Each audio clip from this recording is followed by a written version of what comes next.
अगला पॉइंट है etiquettes and behaviour. आपके पास विजडम है, आप ईमानदार हैं, दोनों गुण बहुत अच्छे हैं, ले रखी है, आप ईमानदार हैं, दोनों गुण बहुत अच्छे आपके, और शिष्टाचार, ये दोनों होने बहुत जरूरी है। सर इसमें अंतर क्या है व्यवहार और शिष्टाचार में?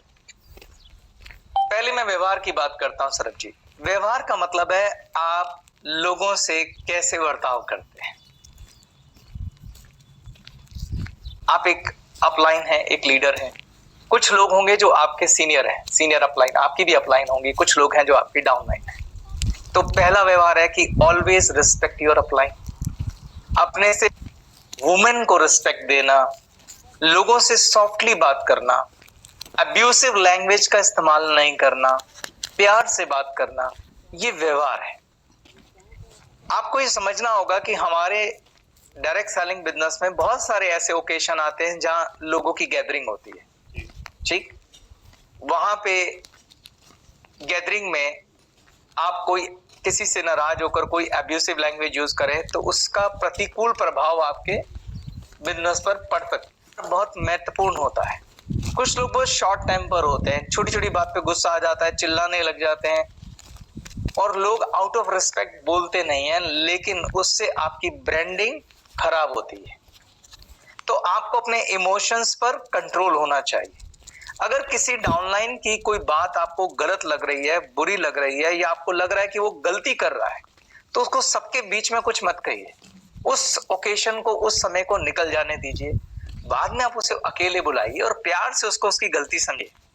कि जब अगर किसी को किसी की कोई गलती बतानी है तो पहले उसकी 3 अच्छा बताइए कि उसमें क्या क्वालिटीज हैं, क्योंकि कोई भी ऐसा डिस्ट्रीब्यूटर या व्यक्ति या कोई चीज भगवान ने नहीं बनाई जिसमें कोई गुण नहीं होता।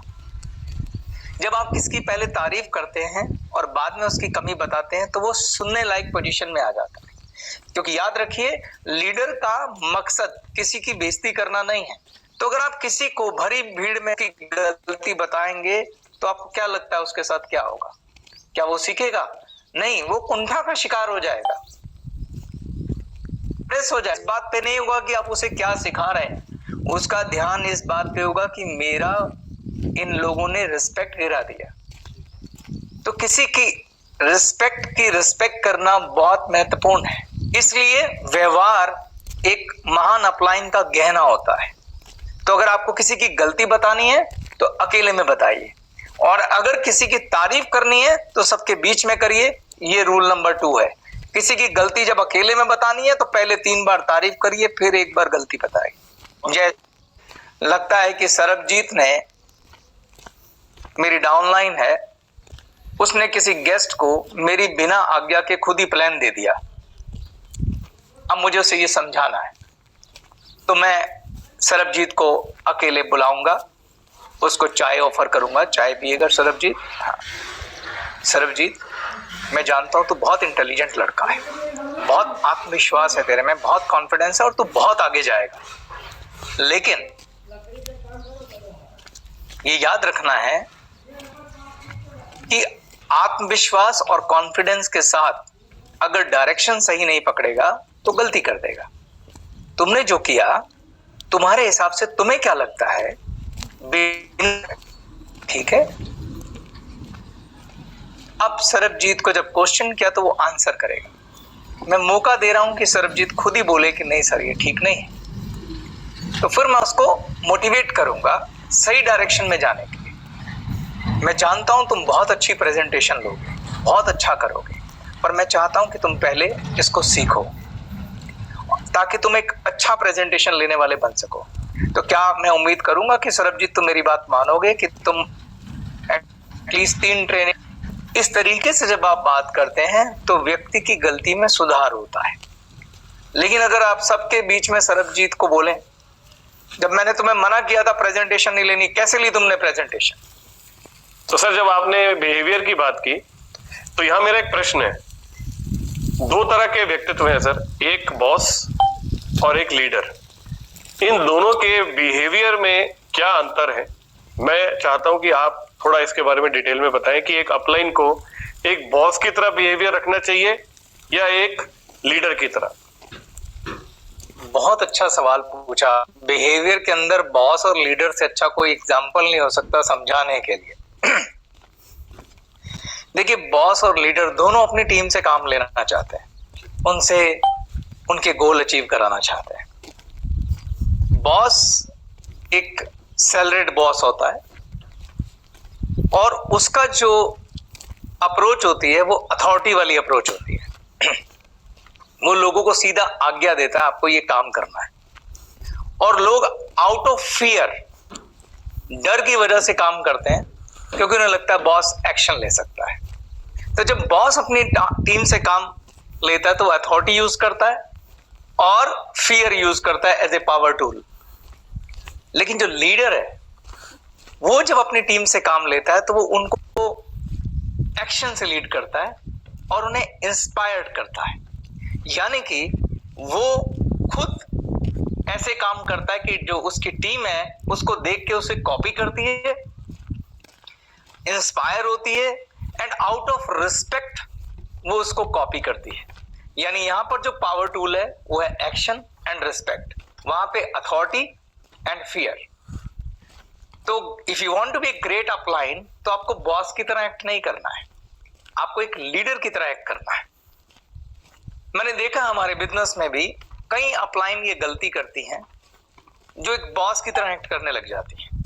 वो अपनी डाउनलाइन को हुक्म लगाना शुरू कर देती हैं, इंस्पायर करने की बजाय डराने लग जाते हैं।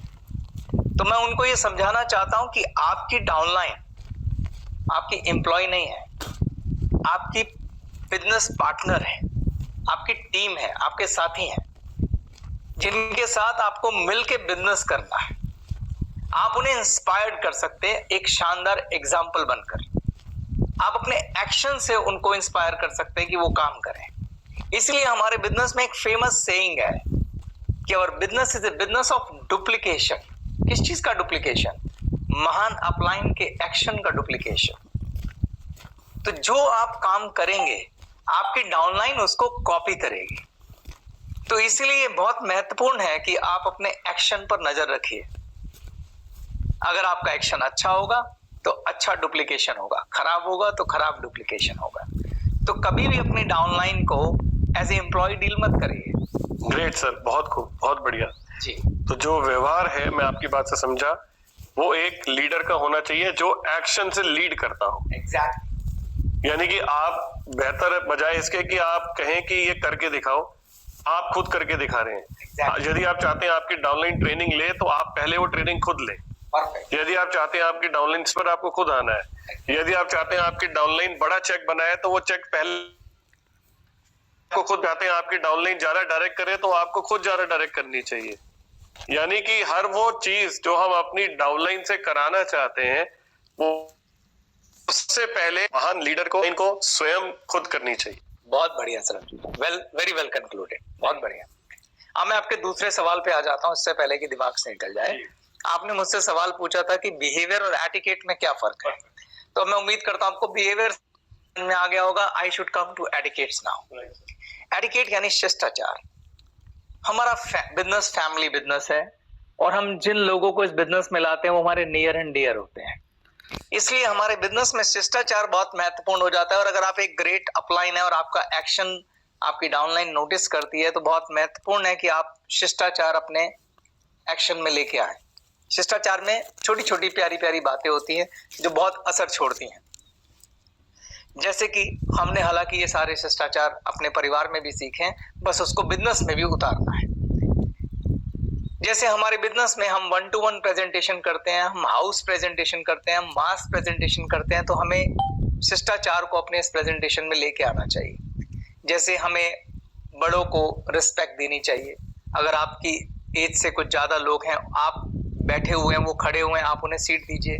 वुमेन को सीट दीजिए, आप खड़े हो जाइए। ठीक। बच्चों से प्यार से बात करिए। अगर आप किसी के घर प्रेजेंटेशन देने जा रहे हैं तो आप ये मेक श्योर करिए कि क्या आपने वहां अपॉइंटमेंट ली।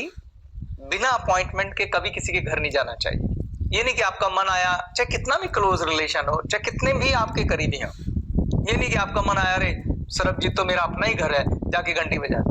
नहीं, हो सकता है सरबजीत का अपना कोई पर्सनल कमिटमेंट हो अपने बच्चों के साथ, किसी के साथ, तो आपको पहले फोन करके बड़े शिष्टाचार से पूछना चाहिए, सरबजीत मेरे दोस्त, क्या तू फ्री है? अगर तू कहे तो मैं 1 घंटा तेरे पास आ जाऊं। ये शिष्टाचार का हिस्सा है। डेफिनेटली 90% आपको ऐसे सुनने को मिलेगा, लेकिन फिर भी आपको अपना शिष्टाचार परफॉर्म करना चाहिए। दूसरा, आप किसी के घर जा रहे हैं, आपको उनकी प्राइवेसी का सम्मान करना चाहिए। प्राइवेसी आज बहुत बड़ा मुद्दा है। अगर मान लीजिए किसी का फोन खुला हुआ पड़ा, आपने पता लगा उनका फोटो देखना शुरू कर दिया, this is called breach of privacy. आपको दूसरों की प्राइवेसी ब्रीच नहीं करनी चाहिए। किसी घर आप जा रहे हैं, आपको महिलाओं का सम्मान करना होगा, ये आपको ध्यान रखना चाहिए, अपने शिष्टाचार में इस चीज को लाना चाहिए। आपको अपने बातचीत करने की शैली पर गौर रखना पड़ेगा। अब्यूसिव लैंग्वेज आपको यूज नहीं करनी है, बहुत जोर जोर से आवाज में आपको बात नहीं करनी है। आप जिसके घर जा रहे हैं, आप गाड़ी पार्क कर रहे हैं, आपको शिष्टाचार रखना चाहिए कि गाड़ी इस ढंग से पार्क करें कि कहीं उनका पड़ोसियों से झगड़ा ही ना हो जाए। Am I right? आप बकायदा उन्हें फोन करके पूछिए कि मैं अपनी गाड़ी कहाँ लगाऊं, ये नहीं कि कहीं भी किसी के घर के आगे आप लगा के आ गए। तो ये बहुत सारी ऐसी छोटी छोटी बातें जो हम अपने दैनिक दिनचर्या में वैसे ही इस्तेमाल करते हैं। तो शिष्टाचार हमारे बिजनेस में बहुत महत्वपूर्ण है। शिष्टाचार में हमारे कपड़ों का पहनावा भी आता है कि आप किसी के घर जा रहे हैं तो आपको देखना चाहिए कि आप कैसे कपड़े पहन के जा रहे हैं। सबसे सिंपल रिस्क फ्री कपड़े होते हैं कि आप फॉर्मल कपड़ों में जाइए, पैंट पहनिए, शर्ट पहनिए, जूते पहनिए, क्लीन शेव होइए, अच्छे से बाल बनाइए, थोड़ा खुशबू वगैरह लगाइए और उसके बाद बड़े एटिकेट के साथ, बड़े सम्मान के साथ किसी के घर जाइए। अपनी भाषा में सम्माननीय शब्दों का इस्तेमाल करिए, ये शिष्टाचार है। आपका व्यवहार और आपका शिष्टाचार आपको बहुत खूबसूरत चरित्र बनाते हैं। ये बहुत महत्वपूर्ण है कि आप शिष्टाचार का ध्यान रखें। आप ऑफिस में जाते हैं, आप टॉयलेट यूज करते हैं, तो आपको ध्यान रखना चाहिए कि आप टॉयलेट में गंदगी फैला के ना आए। आप ऑफिस में जा रहे हैं, किसी के घर जा रहे हैं, वहां पायदान पड़ा हुआ है जूते का, तो आप जूते साफ करके अंदर जाइए। अगर किसी के घर में जूते ले जाना अलाउड नहीं है तो जूते उतार के जाइए। तो ये सब शिष्टाचार के अंदर आते हैं। ऐसी और भी बहुत सारी बातें मेरे को जो याद आ रही है मैं आपको बता रहा हूँ सरबजीत जी। तो हमारे बिजनेस में जो कि डुप्लीकेशन का बिजनेस है और आप एक महान अपलाइन है, तो आप जिस प्रकार का शिष्टाचार का उदाहरण प्रस्तुत करेंगे, आपके लोग उसको फॉलो करेंगे और आपकी चर्चाएं भी करेंगे कि हमारी अपलाइन कितनी महान है, कितनी छोटी छोटी बातों का ध्यान रखती है। मैं एटिकेट की बात करूं, अगर आप किसी के घर जाते हैं तो आप उनके घर में ग्रुप बना के किसी घर गए हैं, तो आपका फर्ज बनता है कि जब आप वहां से निकलें तो आप गंदगी छोड़ के वापस नहीं निकलें। उस फैमिली को हेल्प करें कि मैं बर्तन क्लीन करवा देता हूँ, सब कुछ करवा देते हैं, एंड तब हम जाएंगे। ये बहुत सुंदर जेस्चर है हमारे टीम वर्क के अंदर। उसके अलावा फैमिली बिजनेस है, अगर आपको गुटखा खाने का शौक है, आपको सिगरेट पीने का शौक है या शराब पीते हैं, तो इसको आप बिजनेस से बाहर रखिए। कभी किसी के घर गुटखा खा के नहीं जाइए, कभी शराब पीकर नहीं जाइए, कभी स्मोकिंग वहां पर नहीं करिए, क्योंकि कुछ लोगों को स्मोकिंग के धुएं से या आपकी स्मेल से भी एलर्जी है। हमें इन बातों का ध्यान रखना पड़ेगा। ये सब शिष्टाचार का हिस्सा है सरबजीत। तो ये 3 गुण मैंने अभी आपको बताए। अब मैं आपको चौथे गुण की तरफ लेके चलता हूं। आपने नॉलेज ले ली, आप बहुत ईमानदार हो गए, आपका बिहेवियर और एटिकेट बहुत अच्छा है, ये 3 गुण हो गए। चौथी क्या है तो अभी सब्सक्राइब करें और बेल आइकन दबाना ना भूलें, जिससे आपको आने वाले सभी वीडियोस की अपडेट सबसे पहले मिले।